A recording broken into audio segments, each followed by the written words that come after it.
Assalamualaikum warahmatullahi wabarakatuh. Perkenalkan, kami dari kelompok 2 K1 S1 Akuntansi angkatan 2020 akan menjelaskan mengenai perilaku biaya aktivitas dan perhitungan HPP berdasarkan aktivitas,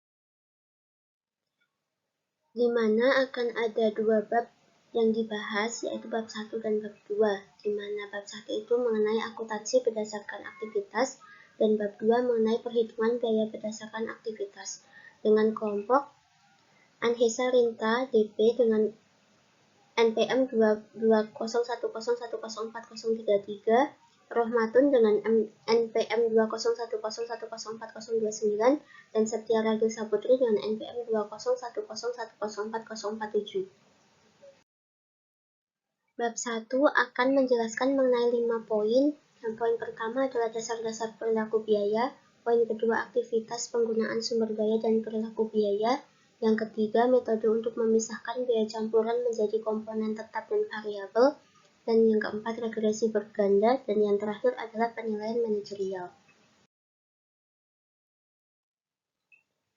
Dasar-dasar perilaku biaya.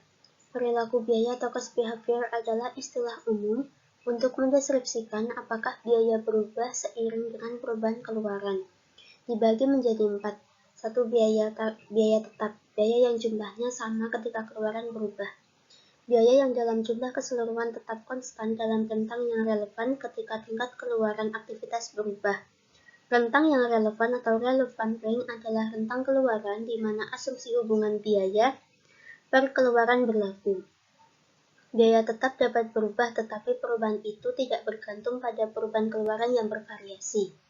Yang kedua adalah biaya variabel atau variable cost, biaya yang dalam keseluruhan bervariasi secara proporsional terhadap perubahan keluaran, di mana variabel naik ketika keluaran naik dan akan turun ketika keluaran turun. Biaya variabel dapat dinyatakan dengan persamaan linear. Jumlah biaya variabel adalah biaya variabel per unit dikali jumlah unit. Biaya campuran, biaya yang memiliki komponen tetap dan variabel. Dengan rumus jumlah biaya adalah biaya tetap ditambah jumlah biaya variabel. Pengklasifikasian biaya sesuai dengan perilaku dibagi menjadi 3, yaitu batasan waktu, sumber daya, dan ukuran keluaran, dan penggerak tingkat non-unit. Batasan waktu. Menurut ilmu ekonomi, dalam jangka panjang, semua biaya adalah variabel, sedangkan dalam jangka pendek, paling tidak satu biaya adalah tetap. Lama dari periode jangka pendek bergantung pada pertimbangan subjektif manajemen dan tujuan dilakukannya perkiraan perilaku biaya tersebut. Selain itu, keputusan penghentian produk per penyesuaian bauran produk juga akan mempengaruhi periode waktu yang jauh lebih panjang. Yang kedua adalah sumber daya dan ukuran keluaran. Dapat meliputi bahan baku, energi, bahan bakar, tenaga kerja, dan modal. Untuk menghitung keluaran, ukuran yang baik digunakan adalah jumlah perpindahan. Semakin banyak perpindahan yang dilakukan, semakin tinggi biaya pemindahan. Penggerak dibagi menjadi 2, penggerak produksi atau tingkat unit dan penggerak tingkat non-unit.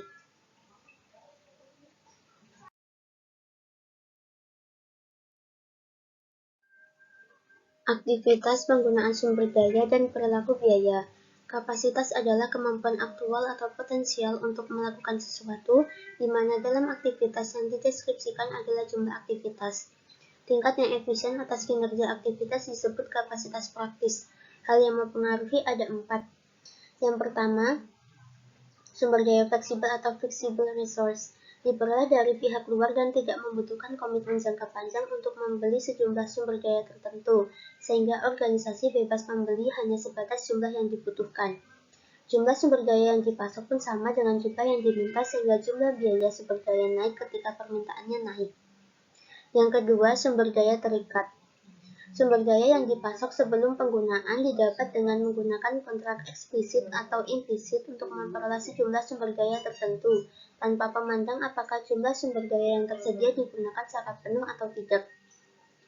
Yang ketiga, perilaku biaya bertahap atau step cost. Menampilkan tingkat biaya yang konstan untuk rentang keluaran tertentu dan pada titik tertentu naik ke tingkat biaya lebih tinggi, yang mana tidak berubah untuk rentang waktu keluaran yang sama. Yang keempat, implikasi untuk pengendalian dan pengembalian keputusan. Sistem pengendalian operasional yang didesain dengan baik akan memungkinkan para manajer untuk menilai dan memperhatikan pengendalian atas penggunaan dan pengeluaran sumber daya terhadap bauran produk baru. Metode untuk memisahkan biaya campuran menjadi komponen tetap dan variabel. Satu, asumsi linearitas, mengasumsikan hubungan linear antara biaya aktivitas dan penggerak aktivitas terkait. Dengan rumus jumlah biaya variabel adalah harga per bahan baku unit dikali jumlah unit yang diproduksi. Biaya meningkat secara proporsional dengan jumlah unit yang diproduksi. Sementara dalam hal fungsi, validitas mengacu pada seberapa dekat fungsi biaya linear memperkirakan fungsi biaya yang mendasarinya.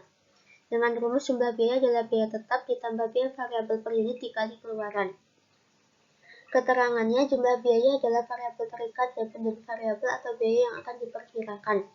Keluaran adalah variabel bebas atau independen variabel. Biaya tetap adalah parameter perpotongan interseparameter dan bagian tetap dari jumlah biaya. Biaya variabel per unit adalah biaya tiap unit aktivitas yang juga disebut parameter kemiringan atau slope parameter. Variabel terikat adalah variabel yang nilainya bergantung pada nilai dari variabel lain. Variabel bebas adalah variabel yang mengukur keluaran dan menjelaskan perubahan dalam biaya atau penggerak aktivitas. Parameter perpotongan berhubungan dengan biaya tetap. Parameter kemiringan berhubungan dengan biaya variabel per unit aktivitas. Metode tinggi rendah atau high-low method. Metode untuk menentukan persamaan suatu garis lurus dengan terlebih dahulu memilih dua titik tinggi dan rendah yang akan digunakan untuk menghitung parameter perpotongan dan kemiringan. Metode ini memiliki keunggulan objektivitas. Titik tinggi adalah titik dengan tingkat keluaran per aktivitas tertinggi. Titik rendah adalah titik dengan keluaran per aktivitas terendah. Keduanya ditentukan oleh jumlah tinggi dan rendah dari variabel bebas.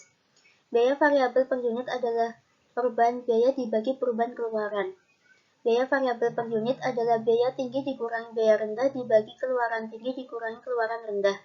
Dan biaya tetap adalah jumlah biaya titik tinggi dikurangi biaya variabel per unit dikali keluaran tertinggi.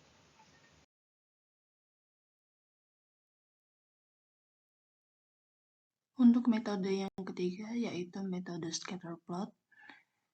Metode scatter plot itu metode penentuan persamaan suatu garis dengan menggambarkan data dalam suatu grafik.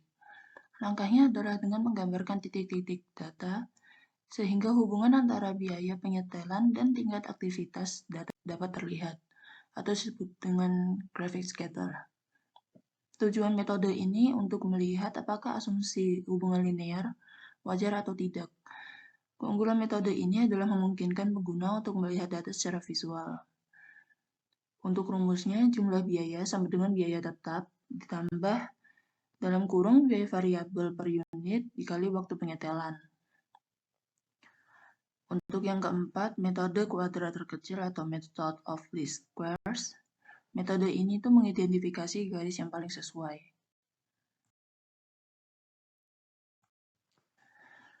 Untuk yang kelima adalah penggunaan program regresi. Lotus 123, Quattro Pro, dan Microsoft Excel memiliki regresi yang akan melakukan perhitungan. Dan yang keenam, koefisien korelasi, yaitu ukuran alternatif untuk goodness of fit, atau akar dari koefisien.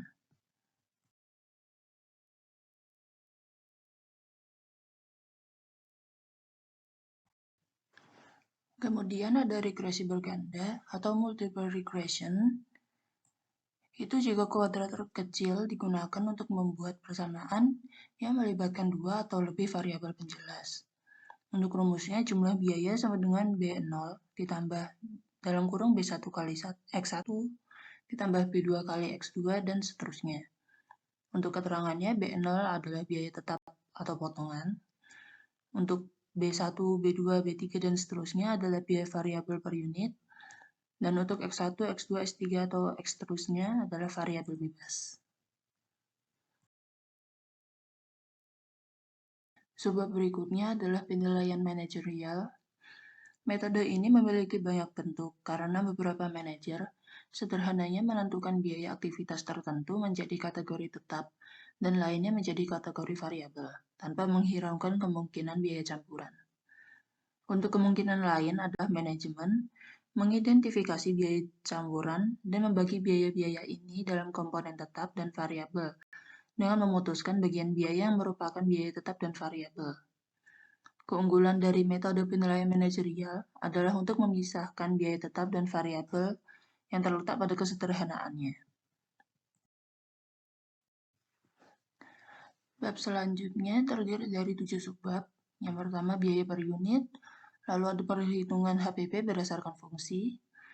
Yang ketiga keterbatasan sistem akuntansi, biaya berdasarkan fungsi. Lalu biaya overhead yang tidak berkaitan dengan jumlah unit, perhitungan biaya produk berdasarkan aktivitas, pembebanan biaya aktivitas pada aktivitas lain, dan yang terakhir mengurangi ukuran dan kerumitan dalam sistem perhitungan biaya berdasarkan aktivitas. Untuk subbab yang pertama yaitu biaya per unit. Biaya per unit atau unit cost adalah jumlah biaya yang berkaitan dengan unit yang diproduksi dibagi dengan jumlah unit yang diproduksi. Cara mendapatkannya yang pertama perhitungan biaya aktual, lalu perhitungan biaya normal, dan tarif perkiraan overhead. Untuk tarif perkiraan overhead, rumusnya adalah biaya yang dianggarkan dibagi dengan penggunaan aktivitas yang diperkirakan. Untuk subbab yang berikutnya adalah perhitungan HPP berdasarkan fungsi. Penggerak aktivitas tingkat unit adalah faktor-faktor yang menyebabkan perubahan dalam biaya seiring dengan perubahan jumlah unit yang diproduksi. Cara memilihnya yang pertama, kapasitas aktivitas yang diharapkan, lalu kapasitas aktivitas normal, yang ketiga kapasitas aktivitas teoritis, dan yang terakhir kapasitas aktivitas praktis.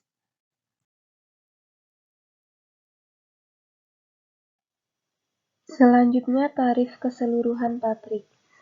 Pertama, biaya overhead yang dianggarkan akan diakumulasi menjadi satu kelompok untuk keseluruhan pabrik. Pembebanan biaya tahap pertama. Setelah biaya diakumulasi dalam kelompok biaya ini, tarif keseluruhan pabrik dihitung dengan menggunakan penggerak tingkat unit. Terakhir, biaya overhead dibebankan pada produk dengan mengalihkan jumlah jam tenaga kerja langsung aktual yang digunakan oleh tiap-tiap produk. Yang kedua, penghitungan tarif keseluruhan. Overhead yang dibebankan dihitung dengan cara mengalihkan tarif overhead dengan output aktivitas aktual. Yang ketiga, biaya per unit.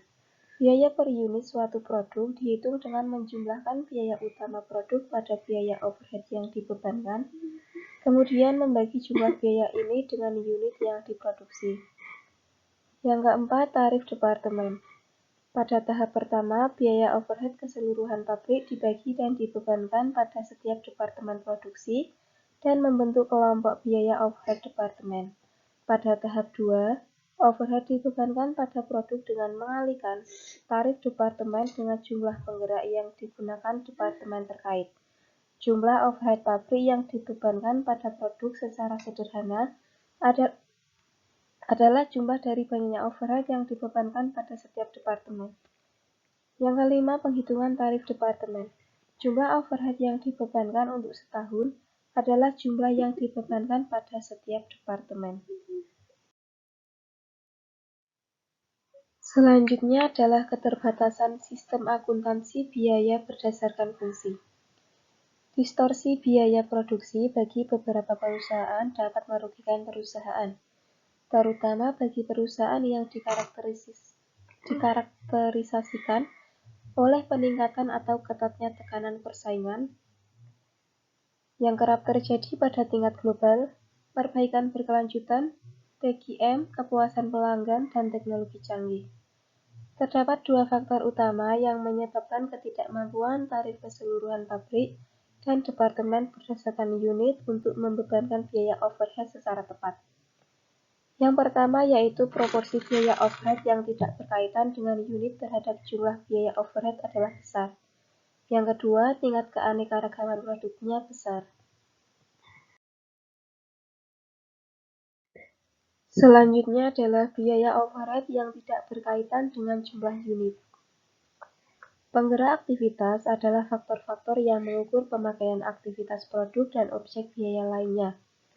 Selanjutnya, penggerak aktivitas dapat diklasifikasikan sebagai penggerak aktivitas tingkat unit dan tingkat non-unit.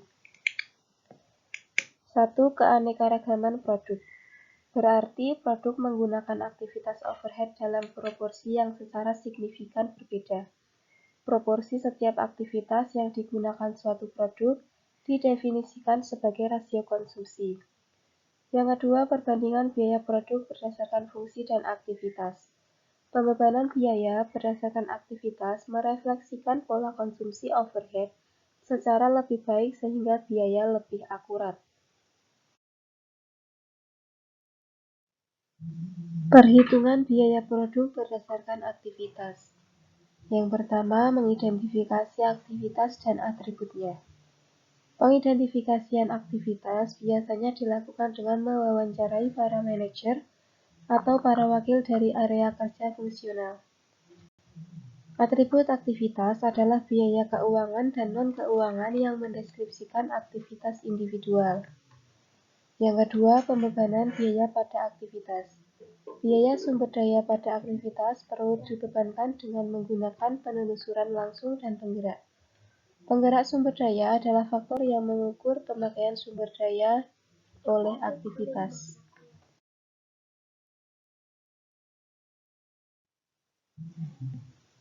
Pembebanan biaya aktivitas pada aktivitas lain. Pada tahap pertama, aktivitas diklasifikasikan sebagai primer dan sekunder. Jika terdapat aktivitas sekunder, maka tahap berikutnya muncul. Pada tahap selanjutnya, biaya aktivitas sekunder dibebankan pada aktivitas-aktivitas yang menggunakan outputnya. Pembebanan biaya pada produk. Setelah biaya dari aktivitas primer ditentukan, biaya tersebut dapat dibebankan pada produk dalam suatu proporsi sesuai dengan aktivitas penggunanya. Yang kedua, perincian klasifikasi aktivitas. Aktivitas tingkat unit, yaitu aktivitas yang dilakukan setiap kali sebuah unit diproduksi. Aktivitas tingkat batch. Aktivitas yang dilakukan setiap suatu batch produk diproduksi. Aktivitas tingkat produk, yaitu aktivitas yang dilakukan bila diperlukan untuk mendukung berbagai produk yang diproduksi perusahaan. Aktivitas tingkat fasilitas, yaitu aktivitas yang menopang proses umum produksi suatu pabrik.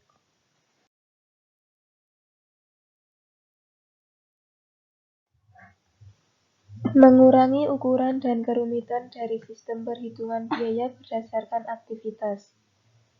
Yang pertama, mengurangi jumlah tarif dengan menggunakan rasio konsumsi. Dilakukan dengan cara mengumpulkan semua aktivitas yang memiliki rasio konsumsi yang sama dalam satu kelompok biaya. Penggerak apapun dapat digunakan untuk menghitung tarif kelompok.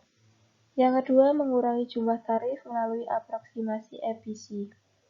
Dilakukan dengan cara menggunakan aktivitas paling mahal dan menggunakan penggeraknya untuk membebankan biaya pada produk. Yang ketiga, perbandingan dalam perhitungan biaya berdasarkan fungsi.